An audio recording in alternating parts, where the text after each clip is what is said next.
வணக்கம் சுட்டீஸ், நான் தான் உங்களோட ஜீபும்பா பேசுகிறேன். நீங்கள் எல்லாரும் நல்லா இருக்கீங்களா? இன்னைக்கு நான் உங்களுக்கு என்ன கதை சொல்ல போகிறேன் தெரியுமா? ஒரு பறவையின் கூடு. இந்த கதையை இப்போ கேட்கலாம் வாங்க. ஒரு காட்டு பகுதியில் ஒரு குட்டி குருவி வாழ்ந்துக்கிட்டு வந்துச்சு. அந்த குருவிக்கு தனக்குன்னு ஒரு வீடு கட்டணும்னு ரொம்ப ஆசை. அதனால கஷ்டப்பட்டு குட்டி குட்டி குச்சிகளை சேகரித்து சின்னதாக ஒரு வீடு கட்டுச்சு அந்த குருவி.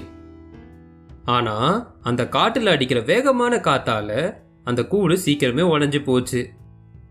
இத பார்த்து சோகமான அந்த குருவி ஒரு நாள் பக்கத்துல இருக்க கிராமத்துக்கு மேல பறந்து போச்சு.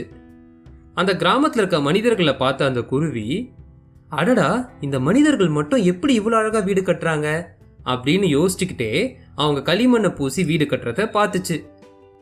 அப்ப அந்த குருவி யோசிச்சது, அடடா, இந்த மனிதர்கள் தங்களோட வீடை நல்ல பாதுகாப்போட கட்டுற மாதிரி நாமளும் இப்படி களிமண்ணை பயன்படுத்தி கட்டாம இருந்துட்டோமேன்னு சொல்லி ரொம்ப வருத்தப்பட்டுச்சு அந்த குருவி.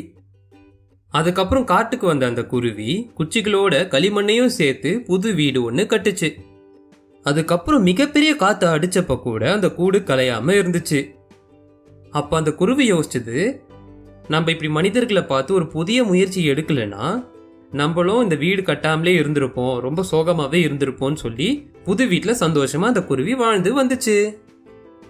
குட்டீஸ், இந்த கதையோட நீதி என்னன்னா, பழைய வழி எதுவா இருந்தாலும் புதிய மாற்றங்களை நம்ம பின்பற்றி தான் ஆரம்பிக்கணும். அப்பதான் புது வழியில வீடு கட்டின அந்த குருவி மாதிரி நிறைய நம்மளால சாதிக்க முடியும். அவ்வளவுதான் சுட்டீஸ், இதோட இந்த கதை முடிஞ்சது. இந்த கதை உங்க எல்லாருக்குமே பிடிச்சிருக்குமே. இதே மாதிரி இன்னொரு நாள் ஒரு நல்ல கதையோட உங்களை நான் சந்திக்கிறேன்.